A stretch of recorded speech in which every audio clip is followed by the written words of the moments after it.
Aujourd'hui, Rav Bet Tevet, hier, on a expliqué que le Benoni, c'est celui qui arrive à repousser des pensées furtives.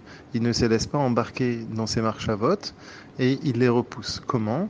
Grâce à son ratson, grâce à sa volonté qui s'habille dans Chorma, Bina et Da'at, dans son intelligence. En d'autres termes, son intelligence comprend que c'est pas une bonne chose pour lui et il le repousse entièrement.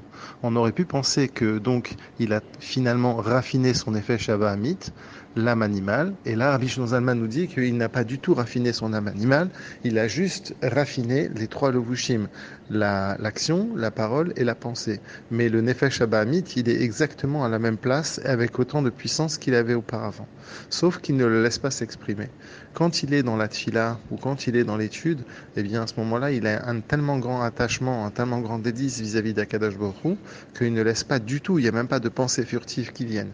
Mais dès qu'il sort du cadre de l'Akdusha, alors à ce moment-là, les Hirurim, les pensées peuvent lui venir. Il va les repousser, bien évidemment. Si c'est un Issour, si c'est quelque chose qui est un interdit, il va le repousser des deux mains. Si c'est quelque chose qui est permis, il pourrait se laisser embarquer dans ces pensées-là.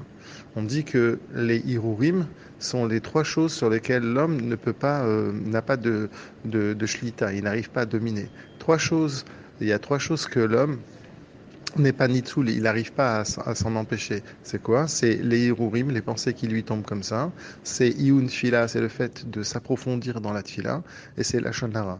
Dans ces trois choses-là, eh bien effectivement, l'homme a du mal à contrôler ceci. Et le Benoni, justement, comme le Nefesh Abahamit est dans toute sa force et dans toute sa puissance, eh bien il peut tomber dans ces Hirurim-là, dans ces pensées.